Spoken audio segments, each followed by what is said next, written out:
Hello everyone and welcome back. I am Ostrus. We are going to do a new tutorial today on Qwen Image Edit 2509. A lot of people have referred to this as Qwen Image Edit Plus. It works differently than Qwen Image Edit, the version 1, and I'm going to go over some of those differences just to get us started. The main difference is that Qwen Image Edit, the first version, it only took in one image. And since it only took in one image, you could only do a few things. You could do a control net, or you could put this on here, etc. Qwen Image Edit 2509 or Plus, it can take in up to 3 control images, which means you can do all kinds of really neat stuff with this. So you can do just one image if you want to do image to image, or if you want to do, hey, take this image, put that here. You can see some of their examples they have here, so they can do like a pose net with a shirt and this shirt, this picture of this girl, and combine all those where they have her with that dress on in this pose. It's absolutely incredible. And once again, Apache 2.0 license, completely open source. I love the Qwen series of everything from LLMs to the image generators to the edit models. Qwen's just doing some amazing stuff right now. So with this additional functionality that we have, it allows us to do some neat things, and it opens the door for fine tuning. A few things have changed with the main architecture, and I'll get into those as we're training, and I'll explain them as we go. And this creates some different caveats to training. Some things are actually harder to train on this model versus the first one. And I've done a lot of updates to AI Toolkit since this came out. In fact, I already made a video for this, and I bit off a little more than I can chew, trying to do something overly ambitious to remix images. I will actually be releasing that LoRA sometime soon, so watch out for that, but it's not a good tutorial to do something that complicated. We're going to do something kind of simple, but I think it's very useful. Why are we talking about it? Let's just hop over to AI Toolkit. Here it is. A lot of new updates have come to this. One reason I haven't made a video in a while is I've been busy with trying to do some cool stuff in the UI and add some new functionality, debugging, etc., etc., etc., etc. So you can see on here, I actually already have 2 GPUs. I have my 5090 and 4090. Previously, you could not train Qwen Image Edit on a 4090, and I apologize deeply to everyone for this. You had to use a 5090. However, new things have come to play, and we can now train one on a 4090, Qwen Image Edit, Qwen Image, etc., with doing CPU offloading. This is thanks to RamTorch. So RamTorch was made by Lodestone Rock. He's a real good buddy of mine. And if you scroll on here, you can kind of see how it works. The basic idea, though, it does a really efficient layer onloading and offloading when you need it. So it has its own special linear layers.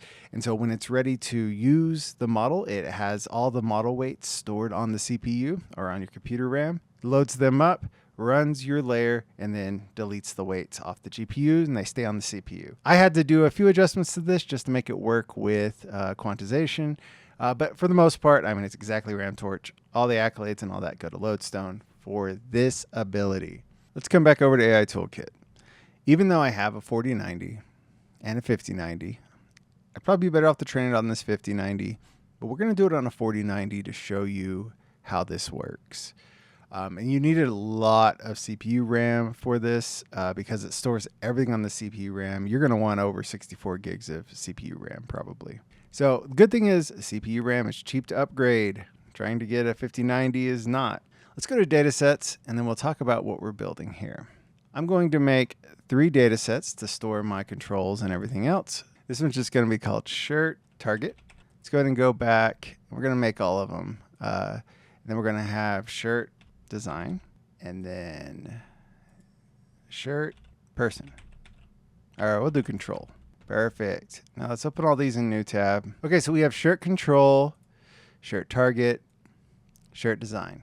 So I'm going to do these one at a time so you can kind of see how the pairs work. So the first thing I want to do is come over here to the shirt target. Our target is going to be this one.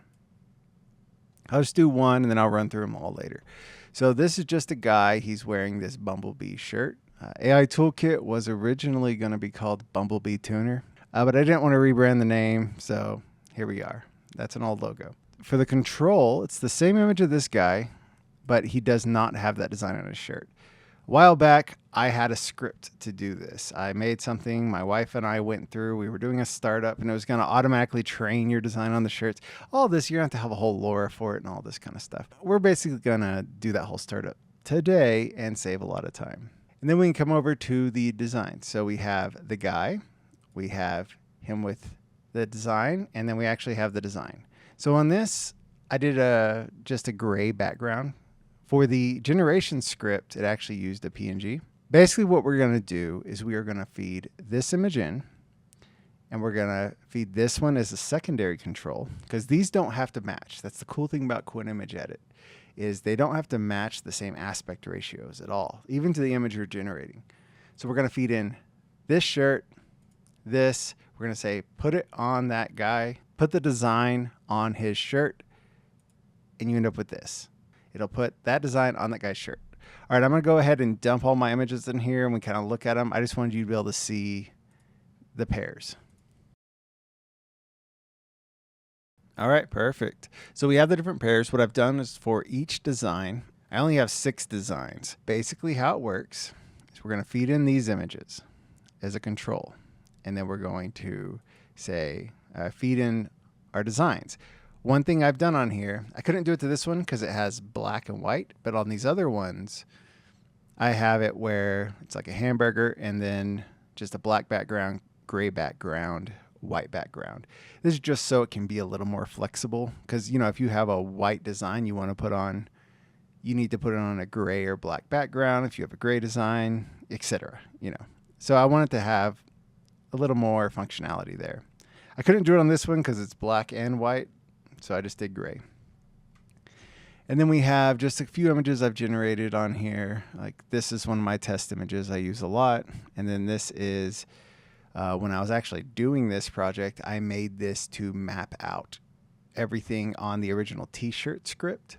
So it has all these different colors and whatnot. So it should help it, you know, be able to align all of these like weird grid patterns really well. And this is a solid one. So some of these have transparency and the model's just going to have to figure that out. Good luck. And some of these other ones are going to fill the entire screen.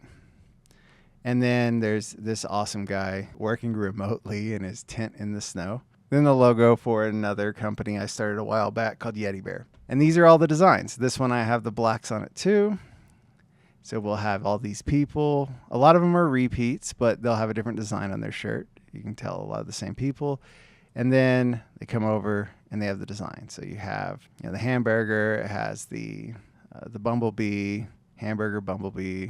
And I wanted to have a lot, like when I built this, I made it so that people's like things are covering up the image. And I have some where it's like, you know, it's dark shadows. So that way it's not just like these, you know, where basically what you'd get if you're doing a print on demand service and they just overlay it on the shirt. That's not what we want. We want it where it's like going to look like someone's actually wearing it. If you want to recreate this, if you go get pictures of people actually wearing designs, that'll probably work better. So I think the model should be able to learn with just 26. It may be better with more. It may not be better with more. I mean, here it's actually going to be learning the details of each individual thing it's trying to do as opposed to trying to figure out what the hell's going on with every new image. So we're going to see how it works. This is done. Let's pop over here. We'll go to new job. So for this, I'm going to put Qwen Image Edit 2509 shirt design. So we're going to stick with GPU 0. GPU 0 is my 4090. I want to show you guys it can work on a 4090. I'm super excited about that. It is slower though because of the offloading, but you know, trade off. At least you can do it. Qwen Image Edit 2509. Here it is, layer offloading. This is RAM Torch. You can click on this to see how it works. It gives you a link to RAM Torch if you want to see it. Just kind of explains how everything happens. When we select that, it's going to show us how much we want to offload. I mean, ideally what you want to do is you don't want to use layer offloading. It slows down your training. So you can actually adjust how much you want to offload. The transformer is your main model. Then you have your text encoder, etc. So you could do 50% or something like that, just depending. If you want to like play around and try to squeeze as much as you can to offload as little as possible. I mean, 0 is nothing's offloaded. I'm going to leave everything at full for now because I haven't actually tested this. We could probably bump this up higher, speed it up a little bit. But let's come to here. We're going to do the 3-bit with ARA. That's the accuracy recovery adapter. We're going to leave the text encoder at float 8. That's fine. For our target, let's just do 16. This is a big model. You can do 32 if you want. Actually, we need to jump back to this match target res. This is unique to Qwen Image Edit 2509. You can click on this. You can read about it. You can see it's only 2509. On the example code that they've given, and we don't have any training code, so all we can go off of is the inference code. And on that code, it scales all the control images to 1 megapixel. So 1024 by 1024, or the amount of pixels in that. And so if you're doing 2 control images, it's feeding these in essentially side by side to your other image. So if you're familiar with training on large images takes up a ton of VRAM. Well, if you're doing 2 1024 plus your actual target image, it's 3 times the amount of size of training on 1024 directly. So basically, it's like training way bigger than anything that you can even select here. And that's how much is running through the model to learn. And this works great. For inference, you're generally going to run inference at 1 megapixel. You just are. So that works fine for inference. And I think this is how it was trained. I think it was trained on 1 megapixel images. Everything was locked in. Well, we don't train, or I don't like to train at just 1024. You can, right? I don't recommend actually doing these smaller ones if you're not going to turn off match target, or if you're not going to turn on match target res, because it'll serve in 2 control images at 1024 plus your 512 image, so a little tiny image. It really doesn't make sense to even do. So if you're not going to match the target res, I really recommend you just train at 1024. That way the control images and everything are about the same size. And this is still highly experimental because I don't think they trained it originally on this, but I think it learns it real well. Especially, this seems to help out if you're doing something where you're trying to match the same image, like we are. You know, we want to match our image. So we have an image without the design and one with it. So it makes sense that our control images are the same amount of pixels as our target image. So that's where we really want it. On this, it doesn't force it to be the same size exactly. Since these are the same aspect ratio, they'll be the same size, but it does force it to have the same amount of pixels. So I'm going to turn this on because I'm going to train at these smaller resolutions. I'm also going to train at 1024. If you want to do stuff the way I think it was actually trained on, just to fine tune it more, turn that off, turn these 2 off, and that'll be how I think the model was actually trained, just as a guess. But I want to teach it to actually be more flexible, and this should get us there. That's enough about that. There's a lot of options here because this model is doing a lot of cool stuff.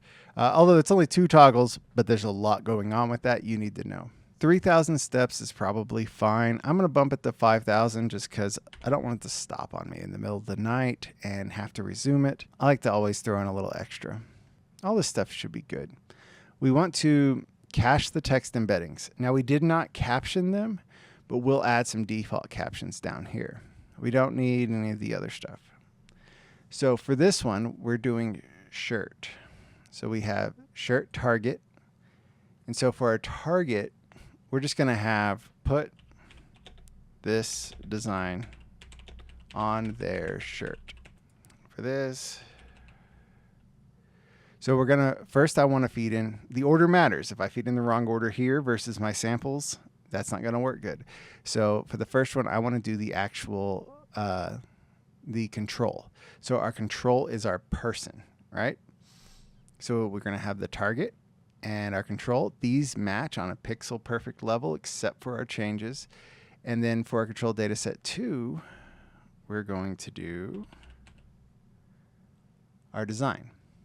So it's going to have our main shirt, our design, and look, you can even do a control data set 3 here. I mean, Qwen Image Edit 2509 is awesome. Let's scroll down to our samples.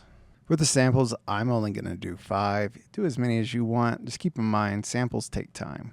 1, 2, 3, 4, 5. So everything after that needs to go. So we have 5. For all of these, let's just use our same caption that we used as the default caption. Actually, I'm going to do 6 because I actually have 6 images prepared. One thing, since we're matching pixel perfect, I'm going to leave everything at 1024 by 1024. You can actually change these since you're trying to match the first image. Like, so for instance, my images, I'm going to have all squares. So since I'm doing all square, I'm going to keep it at 1024 by 1024. But if your image is not square, put the width and height to match the image. Just keep it about 1 megapixel. We have all of our people here. Now we have to figure out what designs are we going to put in. That's the fun part. For the design files, we could do square. We could do different sizes. Most of my designs in my training set are square. If you want to do non-square, you may need to adjust that. I'm going to keep with kind of square. So for the first one, we're going to do an image of my cat. Look at that beautiful cat. For the second one, it's a black shirt. You can tell on her. So I found this random logo. I don't know. You've probably never seen that before, except over here and literally everywhere I do anything. The ostrich logo, the dripping O. So for this guy, I'm thinking, if you follow me much, you know this picture. It's a small image. This is my dad in the 70s. All right, and then to test some accuracy, I actually want to try a QR code. This QR code takes you to ostrich.com, my website. I'm going to try that one on this yellow shirt. I don't know if I'll be able to scan it on here, but we're going to give it a shot. That'll kind of help test how accurate is it. If it can actually do a QR code on the shirt, that's going to be super impressive. Actually, since that's a yellow shirt, I'm going to change this up. I'm actually going to we'll do the hugging face logo on that one. On this bottom one, we'll do the QR code on her shirt. And for the last design, we're going to do something the model does not do well, with some information it knows. And we learned this from a previous video, the Cyclops Mona Lisa. Let's just pop that on there. So it knows Mona Lisa. It's not good at Cyclopses. If it can make a Cyclops Mona Lisa on his shirt, that's going to be great. All right, let's recap. We'll go from the top. I'm going to be training Qwen Image Edit 2509 shirt design LoRA on GPU 0, which is a 4090, 24 gigs of VRAM. Qwen Image Edit 2509, we are going to use the low VRAM option. We're going to match the target res. We're going to do layer offloading. We're going to do all 100% offload on both the transformer and text encoder. We are doing a 3-bit with ARA, accuracy recovery adapter. We're going to leave it at float 8 on the text encoder. We're going to do a 16 rank LoRA. We bumped the steps to 5,000. We're going to cache text embeddings, left everything else the same there. We're training at 512, 768, 1024. We have our target image, which is the image with our design and the person. We have our control image, which is just the person with the shirt. That's first. We match first down here. Our second one is the design. So that's the actual logo that's going to be on the shirt, or the design on the shirt. And we're doing that here as well. We have a default caption of put this design on their shirt. We're using that on all of our samples. Everything's 1024, no flipping. We're done. Create this job. A new thing that shows up here is your actual CPU. Mine is very old. I've been upgrading GPUs and not my CPU for a very long time. I think this is 10 years old, maybe. It was top of the line back then, though, but not so much anymore. So on my memory, I have 125.6 gigabytes of CPU memory free. And we're currently at 11, so that's idle. So we'll see how much that takes up. Doing the layer offloading, we'll pay attention to that. We're training on the RTX 4090. It's empty, it's off. Everything should be good. Let's hit this play button. And you can see it has this button now. This is because it's queued. Once it gets picked up in the queue, it starts going.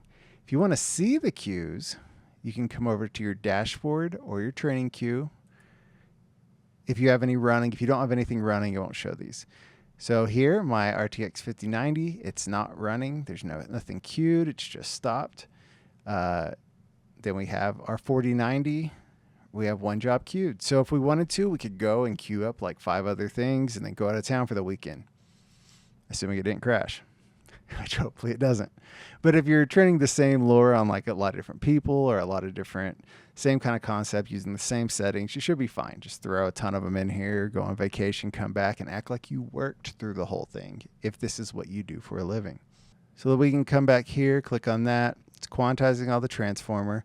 I'm going to speed through this so you can kind of watch how the VRAM and all of this works. Normally I just shut it off and skip it. We'll speed through it so you can watch all that stuff until we get to the actual sampling.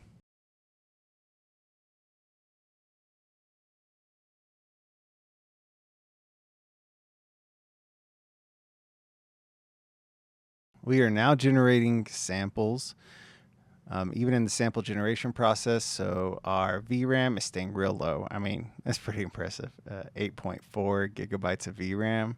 Look at all that free VRAM. And then we can come look at here. We are using up quite a bit of memory. I might be able to find ways to get this pinned down a little more. The first sample got done. Look at that number. 268.25 seconds. 4.46 minutes. Okay.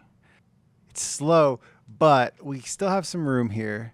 We could offload less. Keep in mind when this is running through, when it's generating, we have 3 images running through at 1 megapixel. So it's equivalent of generating 3 images. That runs through the entire model with all 3. Our first samples are in. First, let's look at this. So what are we at? We're at 66.2 gigabytes. If you're going to upgrade your RAM right now just for this, I mean, go ahead and get like 126 or more, because as models come out and they get bigger and bigger, we're probably going to be relying on offloading like this more and more going forward. Let's take a look at the speed we're getting. The instantaneous speed for the last batch was 9.467. The average, we're getting about 11.26 seconds in iteration here. And this averages out over a couple of iterations. So since we have different sizes, we're running in the small ones and the large ones, and we're also matching the size. So the control images are being shrunk down as well. So this is not super fast doing the offloading. When we get done with samples, I'll spin up one on the 5090 without doing the unloading, just so we can see what that looks like. Let's look at the samples. Okay, first sample. I have down here the 2 images. You can't see them well, but I can open them in a new tab. That. See, he has his arms down. He has a vest on. We want the image right in here. You can tell from its current knowledge, it's doing a decent job of kind of preserving the pixels, but his arms are in a different thing. And I guess this is supposed to be my cat. You have the nose right there. The ostrich logo, obviously it's not putting that on her shirt. This guy changed his shirt from blue or navy to this weird pink. This is supposed to be a Hugging Face logo. That's not the Hugging Face logo, obviously. This is the only one so far. It's actually putting, it's doing the Cyclops. I thought that would be the hardest thing to do, but it's putting that on his shirt. Now his shirt was red. You can take a look at that one. Yeah, see, his shirt was red, and he had the skateboard in front. Now it's his pants and the skateboard's behind him. Regardless, that one's kind of impressive that it's doing it that well. And the QR code. So those are what the model currently knows when you give it the prompt, put this design on their shirt. Obviously can't do it yet, but we're going to solve that problem. But now is a great time to highlight a new feature. And also we can test to see how fast this trains on a 5090. You can come up to this gear. You can click Clone Job. What this will do is just make it where it's the exact same thing that we're currently training. That gear is available there. If we leave here, it just forgets everything we've done. The gear is available here. It's all over the place. So we can just do Clone Job. And we're going to change this to GPU 1 for my 5090. We're going to turn off layer offloading. I want to skip sampling because we want to see, I'll just disable sampling entirely. I just want to see what the rate is when it's not doing layer offloading. So we create that job. We're going to click play. It's queued up. It's running. You come to the dashboard. You can see both queues are running now. Cool. So this is training now. It's at 24.7. I mean, it's not that high. It could almost squeeze on 24 even without this, but it wouldn't. It would still because that tiny little bit right there. But look at our speed. We're going 4.62 seconds an iteration versus 11.4. Some of this is it's a 5090. It is a much faster GPU. It's not twice as fast though, but it's probably like 50% faster, I think, somewhere around there. So we're still losing some, having to offload. Also keep in mind, you're probably going to see better speeds than this if you're training on a 4090. I mentioned this. This is a 10-year-old GPU. That also means it's a 10-year-old motherboard. And that also means that it's on PCIe 3, which is a lot slower to transfer on and off the GPU. It's one of my bottlenecks. And if you're on like PCIe 5 or something, it's significantly faster. So you may not be seeing these speeds. You may be seeing much better speeds. But I'm going to go ahead and stop the 5090 one. We'd probably be better off train on this. I want to show that you can train all the way through on a 4090 and do the offloading. Our first samples are done. Now we can see what our training is going to look like. All right, let's go through one by one. This is after 250 steps to 0. You can always see the steps here if I'm moving too fast. It's definitely my cat's face is showing up on his shirt. He still needs to have the vest on and things like that, but we're going in the right direction. Looking good. This one, yep. I guess that's the right direction because there's a face now on that one. Okay, all right. There's my dad showing up on his shirt. See, his shirt's supposed to be navy, though. You can see it here. So that has to change, but it did fix. There was like some extra stuff going on with his hair. That cleaned up. It actually added my dad's face there. So this is all going good. Okay. Yep. That is the Hugging Face logo. I'm feeling pretty confident about this now. This one, okay, still working on it. It has cleaned up the image some. That's good. The skateboard's an actual skateboard again. And this one is the QR code one. It started, yeah, I mean, that's a clear, correct trajectory that we want to be on. I'm feeling really good about this, so we're going to let it run out. It's going to take a while because we are doing the offloading, even after running through a whole time. So it ran through the sample cycle again. So train, sample, save, all that's been done. Our memory is they're just at 64 gigs of memory being used. Some of that is being used by the system, of course. And we're at 9 gigs of VRAM, which is crazy. I mean, you don't even need a 4090 for this. You can train this on a much lower end GPU. Please let me know if you train this on something smaller, like a 12 gig GPU. I want to know. Ladies and gentlemen, we are done. It's been about 24 hours for this. I let that run all the way out to 5,000 steps. I don't think that many was necessary. We're coming in. Let's take a look at these samples. Super excited to see this. So let's recap. We'll scroll back to the top here. Last we were here, we were on this row, second row, and it immediately started picking up. So we'll just go through this ostrich logo one. We were here, and then it immediately started putting it on our shirt as we scroll down. So it seems like, really early on, it did good. But yeah, look, I mean, it still has the wrinkles and all of that. And some of this would be way better if I actually used real images. I mean, these are like, I made a program where it actually warps it on. It's not even like Photoshop. It's JavaScript that warps this image on. It's old. I wrote this like a few years ago for our training data. So if you want to continue this and go train this some more and use real pictures, you'll get these wrinkles. It'll learn them better. But this, does a pretty good job. Super impressed with it. Let's take a look at this guy. So we started here, we went to here. So we went down. Yep. Got the navy shirt back and his hands covering it.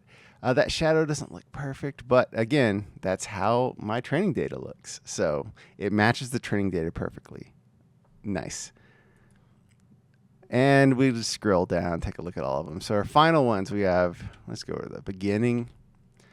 The guy wearing the cat, look, his jacket's covering it. One of the reasons I chose these people is he has like a chain that covers the design. So the design needs to be behind the chain, but yet on the shirt. And it does that perfectly. The jacket's covering it. It's perfect, perfect, perfect. Okay, great. Oh, that's a little weird. It was doing really good though. The last one was a little weird. So that's fine though. I mean, generate 2. You know, it's not 100% perfect. But yeah, prior to that, it was like perfect every single time before that. So we could have stopped it earlier. This one, oh yeah, Mona Lisa on there. Great. Warped on his shirt. And the QR code, let's test this. I got to scan this to see if it actually works. Okay, I got my phone pulled out. Let's see, I'm going to click on the image and we're just going to, open in Chrome. It recognizes it. That's it. That's my website. It works. It accurately copied a QR code. Like they have to be perfect for it to work. Okay. That's awesome. It's awesome. Awesome. I mean, it's kind of one of the coolest things. It's the ultimate test in my mind to accurately do this. Like it has to be able to do the QR code. It doesn't just look like a QR code. It is the QR code that I generated. So you should be able to put any kind of intricate design on here and it can accurately do it. Okay, great. I'm feeling so good about this one. Okay, so we're going to download it. I'm not going to get this latest one because it kind of messed up the Hugging Face logo. I'm going to get the one just before it, 4,750, just because that one was accurate all the way across the board. So I'm going to go ahead and download this. Let's load this up in the Comfy. Okay, we got it all loaded up in the Comfy and we are ready to go. I basically just did the templates. If you go to the templates, type in Qwen, come down here, Qwen Image Edit 2509. Just click on this and it'll load up a template. It's basically this. A few changes I made. I deleted all the notes just because they're in my way for the video.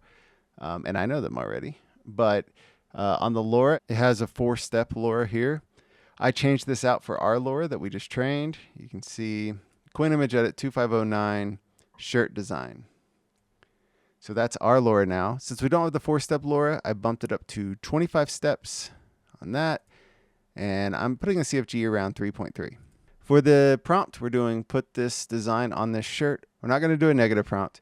And I also turn off CFG norm. In AI Toolkit, I disabled CFG norm. I have it so you can put that on if you wanted to through an advanced config, but it's disabled. And I did this because I ran a ton of tests on it. The official code does CFG normalization. But in my experiments, especially with fine-tune Qwen Image Edit, generally, I find it's better without CFG norm. There's certain things that I worked on another LoRA called Remix, where it remixes the image, and I'll release that soon. But CFG norm does not work at all on that. I mean, like, it really messes it up. And even in generating, when you're generating with regular Qwen Image Edit, I don't like CFG norm. We got to find a way to solve CFG. If you follow my Twitter, you know I complain about CFG a lot. I don't like it. I want to find a way to fix it. Anyway, that's enough of that rabbit hole. So what we're going to do is we're going to have a picture of this guy. We're going to put him on. Let's zoom in. See that beautiful model face? And we are going to put this image on. What is this? It's one of my many, many, many startups I've done in my life. It was a Christmas tech company. Let's give it a go.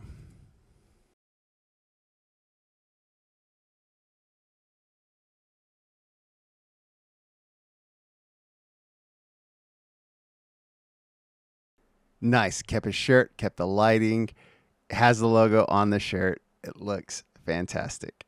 Awesome. Awesome. So happy with this LoRA. I love this. This really comes full circle for me because one of the startups I was doing, and I spent like half a year on it. I spent a lot of work and time, is to have it where people can upload a design like this and put it on a shirt like this. I worked in e-commerce for a while. I tried to do this and solve this problem for so long, and I finally came up with, I'm going to actually train a LoRA on the fly. That's one of the things why AI Toolkit has become what it is now, is me trying to get that to work so that you could upload an image, train it on the fly, and generate people with it on their shirt. But now we have this. All right, let's do the ostrich logo, because one of the things I'm working on now, for just another way for people to help sponsor me, is I'm going to start selling t-shirts. So since I'm going to be selling t-shirts, I have to generate these mock-ups. This was one of the reasons I started to do this years ago. So you could generate these mock-ups. So we're going to do this little ostrich logo. We're going to have this woman drink her coffee. Let's give that a run.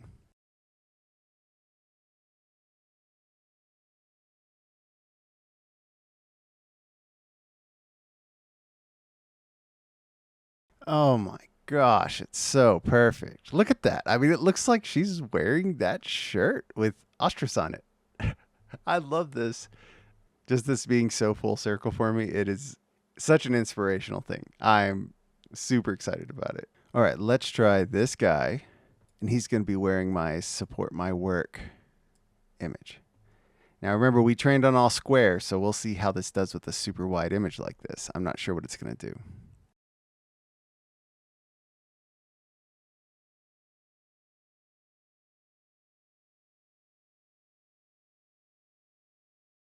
Oh my gosh.